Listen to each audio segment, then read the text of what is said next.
Hey, gorgeous! Welcome to the Business Mindset Podcast with Holly Wharton, which combines powerful strategies on how to upgrade your business mindset, along with practical business tips to grow your business. This podcast features solo shows with Holly and also interviews with inspiring women entrepreneurs from around the world. Thank you so much for joining us today. And now, here's your host, Holly Wharton. Hello and welcome to the Business Mindset Podcast, episode 220. This is your host, Holly Wharton, and I'm back with another fabulous co-hosted episode with Joe Casey. I'm super excited about this episode because I think this is a topic that's really, really important. And I think it's something that we as entrepreneurs don't necessarily talk about enough. So today we're going to talk about the importance of resilience in business and why we think it's a vital skill to develop if you truly want to succeed as an entrepreneur. This is a part of the shadow side of business that people don't really talk about, but it's one of Joe's specialties, and it's something that I kind of resisted for a while, which we're going to talk about in this episode. And I now think it's so important to talk about this. So I really hope you enjoy this episode. What we're going to talk about today is resilience and why it's important. You're going to learn what purpose does resilience serve, how to build resilience if it doesn't come naturally to you. We're going to talk about the difference between a growth mindset versus a fixed mindset. We're going to talk about how to pick yourself up after what feels like a failure. We're going to look at the key questions you need to ask so that you can come back from failure. And you can't see this, but I'm doing air quotes around that because there's really no such thing as failure, which we talk about in this episode. We're also going to talk about how to reframe the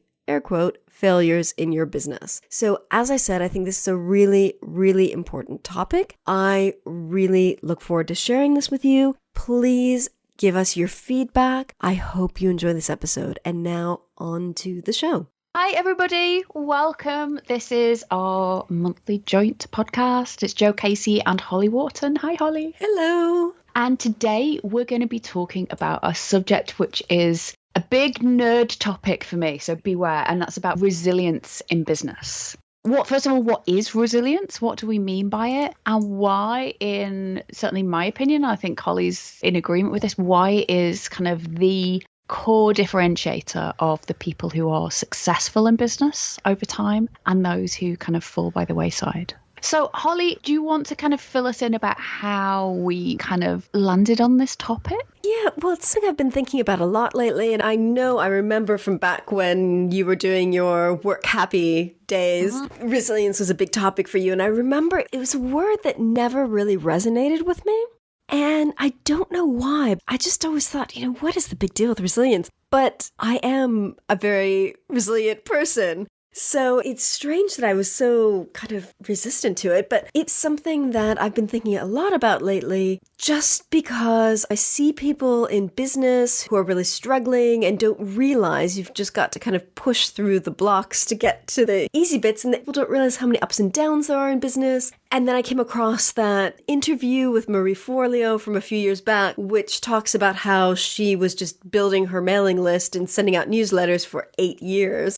Until she really started making money with her business because she had a job on the side. Actually, her job was her main thing and the business was on the side. And that was kind of the big thing that really just brought up the concept of resilience in my head because she was going at it for 8 years, running her business on the side before she started making big money. And she was just showing up consistently. And then it happened. Then she decided to make the switch from business as a part-time thing to business as the main thing. I love that story about Marie Forleo because I think it's really illuminating to people. And it's a really nice antidote to the instant six-figure business message that is there by a lot of people who are marketing how to set up a business to people. And one of the things that certainly I've noticed over the years working with people who are kind of at the beginning stages of their business is that it's really easy to think the bumps in the road are disasters rather than just being part of the process. Yes. And I think the more you can, and this isn't about saying, don't follow your dreams, but it's about saying it can be hard work to go to your dreams. Like I remember really distinctly that, but this must be, 4 or 5 years ago. I really didn't have any traction in my business at all. And I hired Kate Swoboda from courageous living coaching program that she does now. And at the time, you could hire Kate for a one-off kind of consultant session with her, and it was like 90 minutes, and she did all website review and stuff like that. And I got so much out of it. It was absolutely fantastic. But the thing that stuck with me, and I still think back to, is Kate had been in business already for 6 or 7 years by the time I kind of came across her. And she had just been named as, I think, one of the top 50 or top 100 personal development businesses. You know, she was up there with Danielle Laporte. She was on the list with some really big hitters. And she said, do you know, the thing is, what's so amazing, and you don't believe at the time, is the only difference with those people is they kept going. So the only reason I am successful, whereas 20 other coaches who started at the same time as me, who've gone by the wayside aren't, is I've kept going. Said a lot of this is just keeping going. Yeah. And that stuck with me so much because that has been my mantra. Every time something goes wrong, every time I try something and it doesn't work, okay, pick yourself up, keep going. Mm-hmm. And that's a common thing that I've noticed among my peers who are also quote unquote successful. So the people who are making it as a business, the people who are doing it full time, the people who are there at 6 figures or getting towards 6 figures, or who just have a sustainable business, is they also have that ability to not have the golden touch and that everything goes brilliantly every time. But when the things don't go right, when you get the disappointment, I mean, Holly, you and I did a 3-week launch for a course. Yeah. It didn't work, you know? And I share that story with my people and my clients now. They go, oh my goodness, I would be devastated. So, yeah, it hurt, but It wasn't that bad. yeah, we picked ourselves up probably the next day. Just went, oh, right, okay, that didn't work. And then we were, yeah, on to the next thing, because you have to, because you are going to fail. And that's not just negative talk. It's just, you will. If you're trying stuff. Yeah. If you're just sitting at home not doing anything, then that's another thing. But if you're putting stuff out there, some of it's going to fail. And that's how you tweak things to get them right. I mean, one of the things that we did talk about, we got on Skype, had a call, what did we think didn't work about it? And we had a great conversation about why we thought it didn't work. And then you went on after that to launch your first round of the Supernova Collective, and that was wildly successful. That was the right thing. So there's so many factors, and you've really got to be willing to look at and analyze why something might not have worked so that you can tweak it and then relaunch or do something differently. Yeah. And as we were kind of doing our little pre-recording chat about, so what points are we going to cover? You made the brilliant point about fixed mindset or growth mindset. So is it worth just kind of talking a little bit about that for people who maybe aren't familiar with the concept? Because I think it's so key. It's so important. Yes, I think it is. And it's something that I really took for granted because being in this online entrepreneurial world, pretty much everyone I know has a growth mindset, which means that they're looking at what things are going right, what things are going wrong so that they can improve. And they're always looking to improve and tweak and get up the next level of something, and so that they can grow rather than being stuck in their ways. So it was something I'd taken for granted because the vast majority of the people in my life are like that. I'm so lucky. I know. I know I'm going to think, yeah, quite a few people in my life are not like that. Oh, really?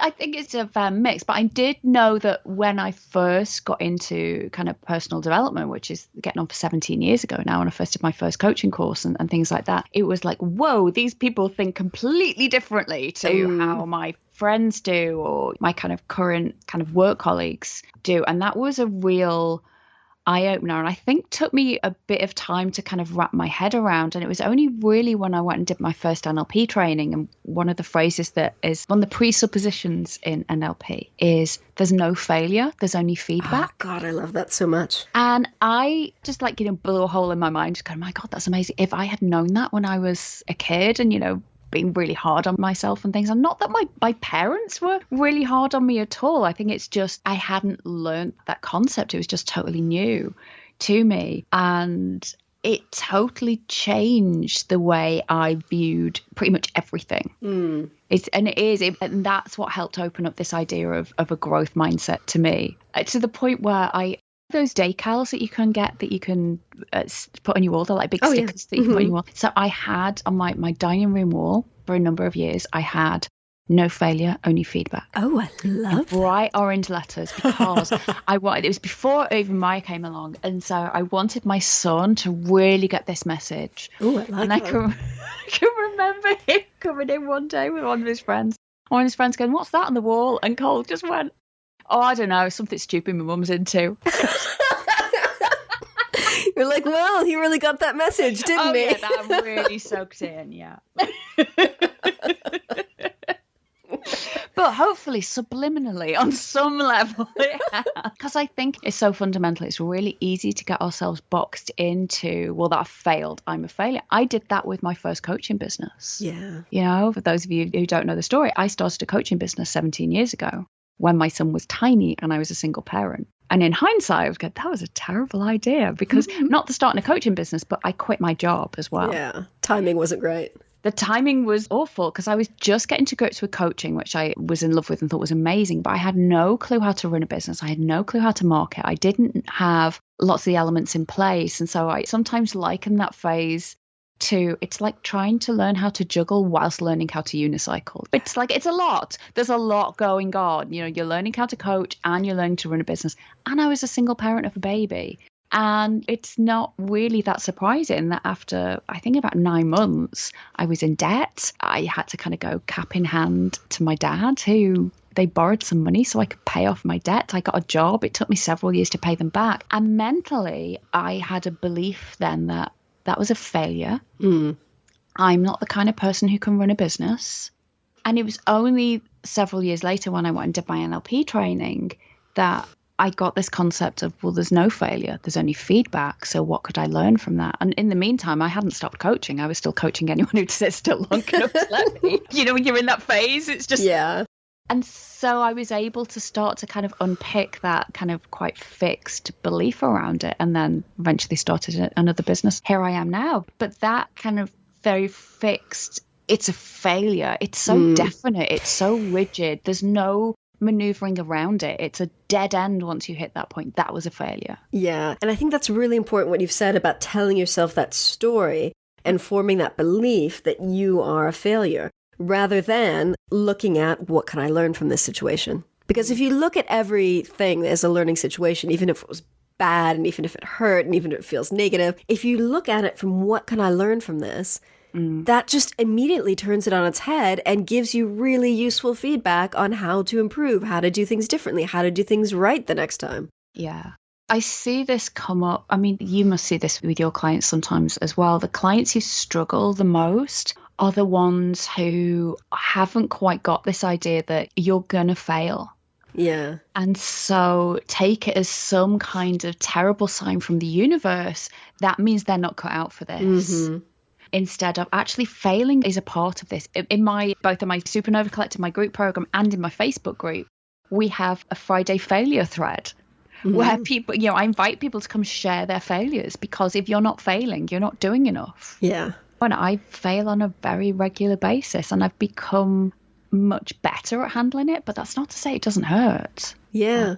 Well, and I told you the story before we started recording about how last year I wrote and released a bunch of books. One of my first books was Alone on the South Downs Way, talking about a very deep personal experience of walking a 100-mile trail.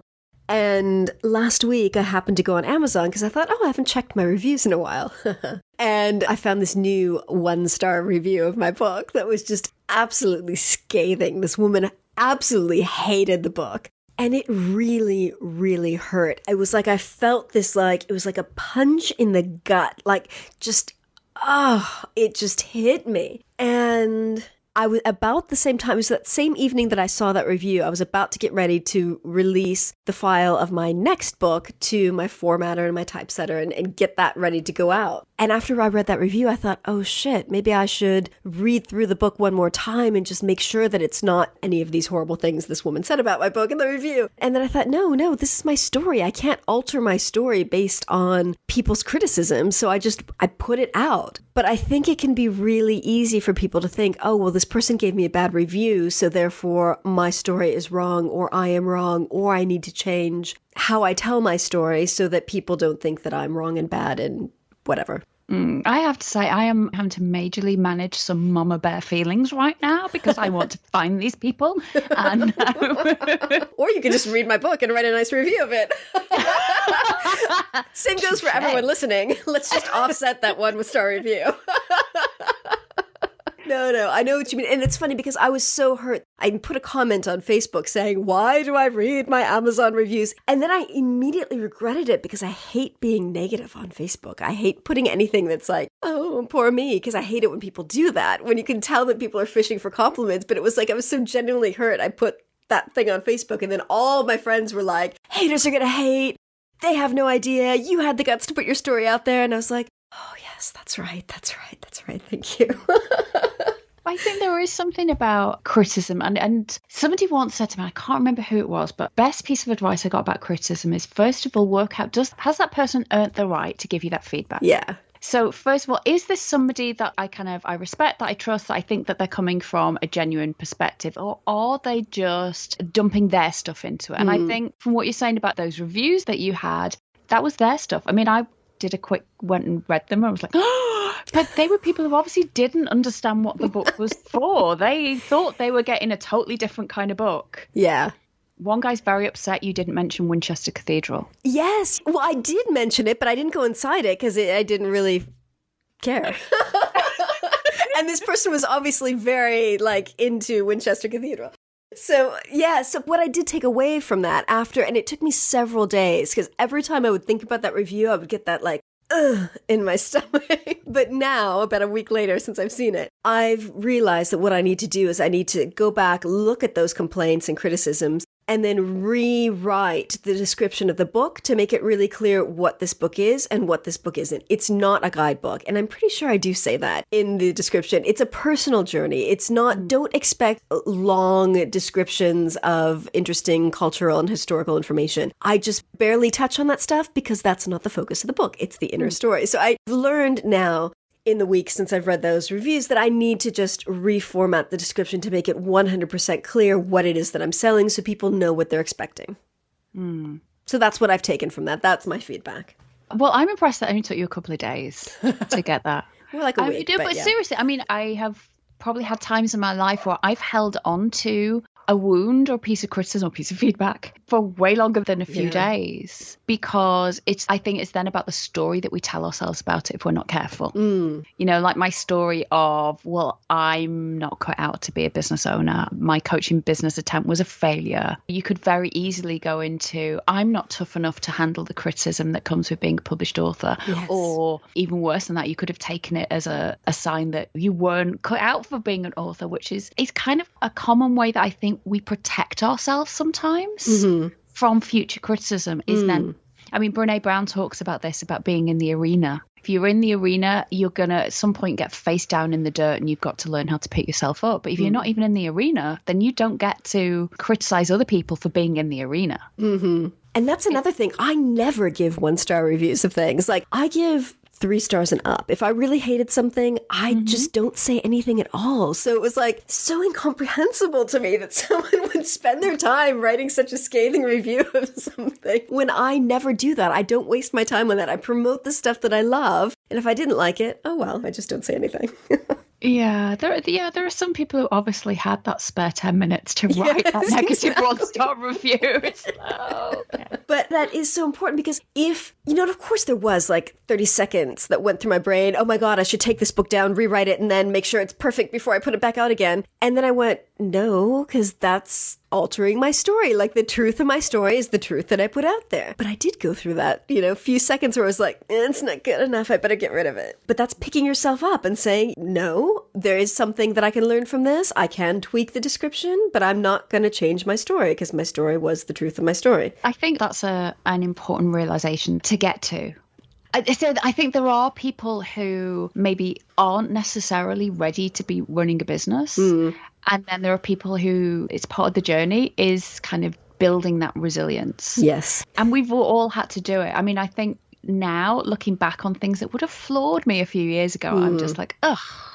Okay, yeah. I'm easy to kind of go over it. But then there are still things now that you kind of go, okay, it's just an awful lot of feedback that hurts a lot, But it's not a failure, and I'm going to have a glass of wine and eat some chocolate, and tomorrow I'll start again type thing. Have you ever had an experience, Holly, where it did take you longer than a couple of days to bounce back? See, I'm wondering if the word resilience didn't jive with you because you're naturally just a pretty resilient person. But I'm curious, have there been times when you did feel like, oh, I don't know how I'm going to get the strength to pick myself up, or even if I want to? Yeah, I would say I am a naturally resilient person based on things that I've experienced in the earlier phases in my life where I had to be super resilient to get through them. But I'm thinking the other thing that comes to my mind is I have this video on YouTube, which has over 50,000 views, and it's by far my most popular video, and it's on how to self-muscle test. And that's a controversial topic.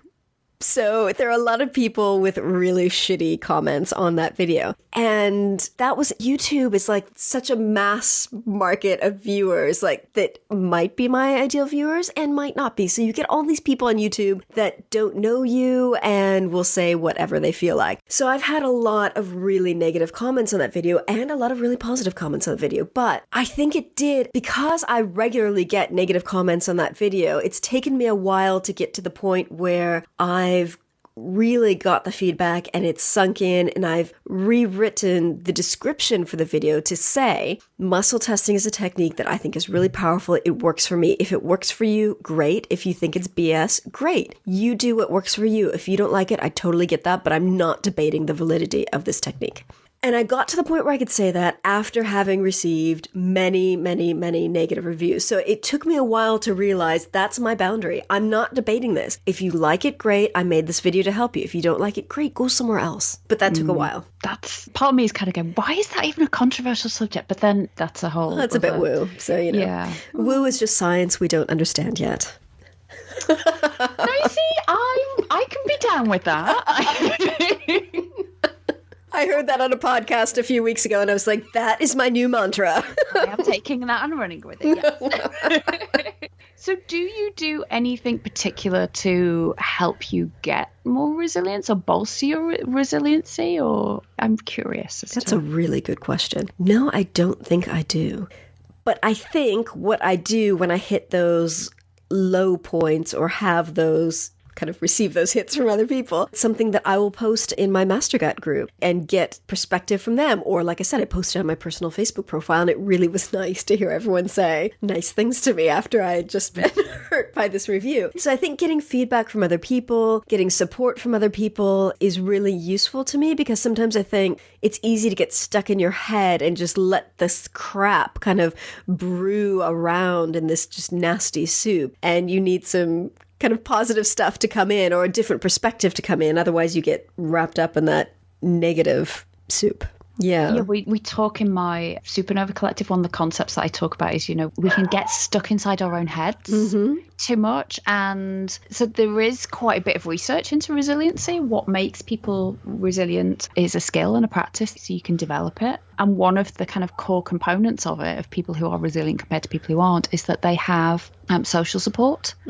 So they feel that they're part of a community. And that is not just there's people they can go to get support, but there's people they can go and give support to as well. So it's this real two-way thing. And I know if I didn't have people like you, if I didn't have people like, my mastermind that I go to, you didn't have your Mastergut, then it would be a very, very different story. Even those little tidbits, like Andrea Owen from Your Kick-Ass Life, who's been on my podcast a few times, and I've been on hers. I mean, she has a huge platform. She had, it's like well over 100,000 Facebook likes, and she's making six figures. She's got a really, really good business. And the first time that she told me that the first few times she ran a course totally failed, didn't sell at all. And I was like, I didn't know, because I'd been making all of these assumptions. But there's even just having those stories and those different perspectives and other people to help you get outside of your own head, and the stories that you tell yourself, I think is really essential. I don't even say it important. I think it's essential. You have to have other people around you. You have to have a safe place where you can go and say, this really annoyed me or frustrated me, or I feel like I want to burn the whole thing down today. And I just think that that's essential. I don't know anybody who's running a successful business who doesn't have some kind of group support of fellow travelers. So I think before we wrap this up, there are a couple things that we need to be explicit about. I think that because it's useful to our listeners. What is resiliency? You have a great definition from it that I think is really scientific and useful. Well, the original definition of resiliency is, different dictionaries will say it slightly differently, but more or less comes from physics. And it's the idea that a shape or an element or a material will retain its original shape even when put under intense pressure. So if you take that to expand it to us humans, we are able to still perform at that kind of whatever level that we're at, even when we're under pressure. And whilst I know Holly and I like to tell you running your own business is all unicorns and lollipops and rainbows, haha, there is nothing like running your own business that will bring up all of your stuff and put you under pressure. So you don't have a regular salary. You usually don't have colleagues. You usually don't have a boss telling you do this, do that.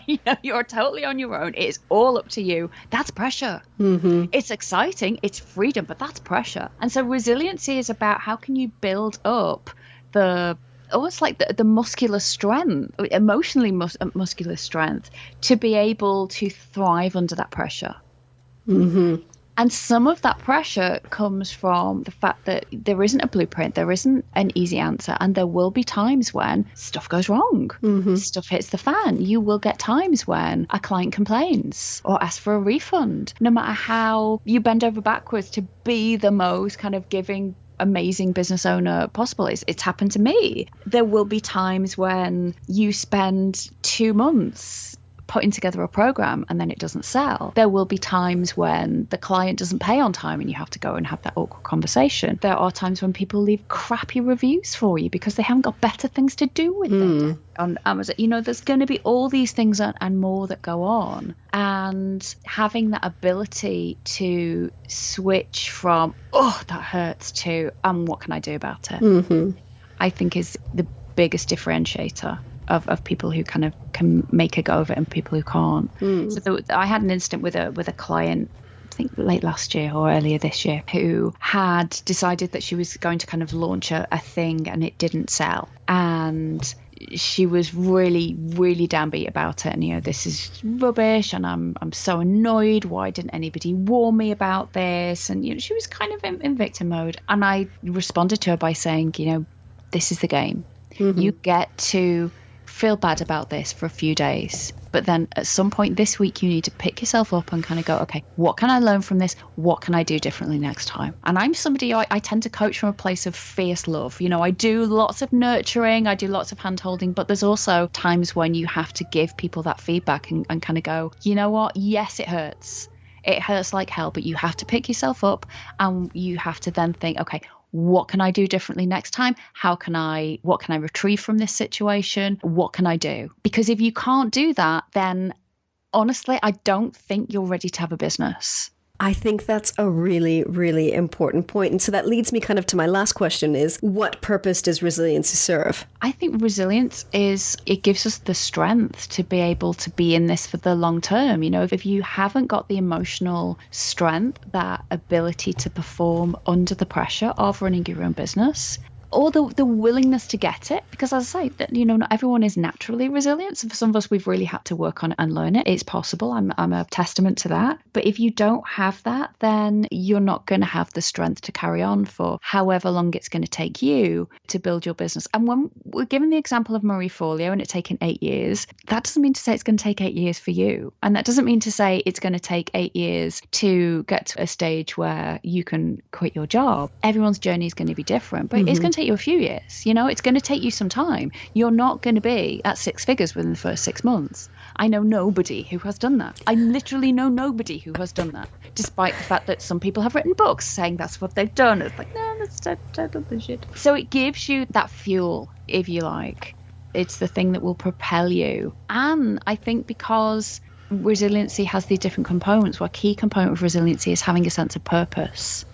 There's also something about, having really good self-care in there, and being able to manage your stress and actively manage your stress. Having a good, honest assessment of your strengths and your weaknesses. So this isn't about, so resilient people don't tend to be the ones who just think, I'm absolutely amazing and brilliant, because if, maybe there are some people who are in the public eye who are very like that at the moment. I will not mention his name on this podcast. I know I mention his name on most podcasts. I will not. But anyway, but they're very fragile personalities. So as soon as they do get some criticism, they kind of crumble. That's not resilience.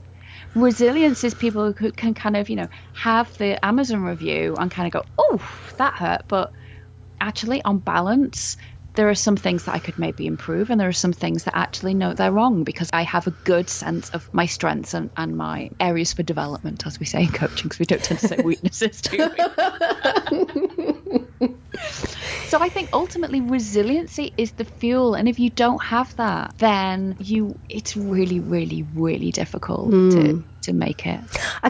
Maybe you make it and you have a miserable time while you're doing it. Yeah. I kind of feel like if you don't have resilience in your life, and if you're not willing to work on your resilience, you might not be cut out to be an entrepreneur, to be a business owner. Mm-hmm. I think so. I think it's a massive, important part of being an entrepreneur. It's one of the main ingredients. You've got to have that.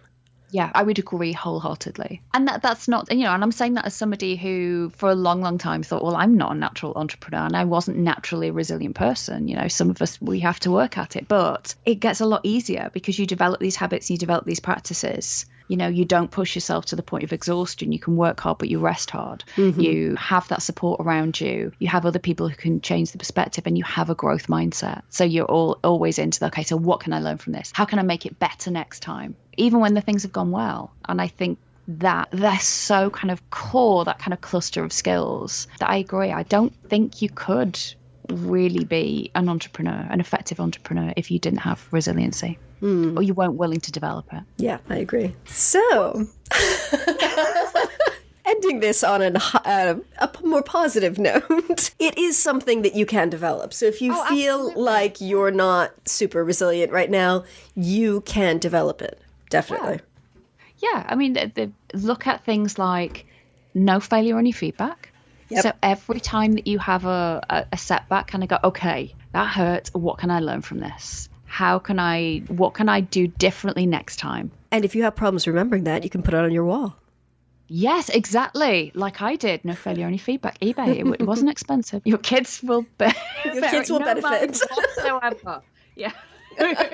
Make sure you've got support around you. We talk about this, I think, pretty much every episode, but find your people, find a community online, find a few of them, whether you start with a Facebook group, like, Holly's or mine, both of which we'll link to in the show notes, or, you find it in person. Maybe, you set up your own meetup group or something, or you join a paid mastermind. Find some people who are walking the same path to you, who can talk you down from the ledge when you're having a burn it all down day, or who can give you that positive reframe when your inner critic is having a field day. Look after yourself. Properly look after yourself. This is why I rage against the whole Gary Vaynerchuk work 16 hours a day.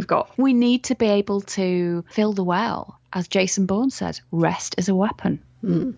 Holly, your business wouldn't be your business if it wasn't for you going and doing those beautiful walks. And that's such a key part of your, I want to say self-care. That's kind of it. It's just part of your kind of your character, your self-expression. But, without that, if I don't take breaks, if I don't spend time with my family, if I don't speak to my friends, if I don't, go and do some yoga or, stuff like that, I am really not nice to be around. I don't make great decisions. And, you can there's loads of science out there to what high levels of stress does to our brain. But very quickly, it doesn't make you any more creative. It actually shuts down that part of your brain. Yeah. Literally, that part of your brain doesn't work as well the more stress that you get. That's why it's so difficult to make decisions when we're really stressed out. And then the final thing is, what is your why?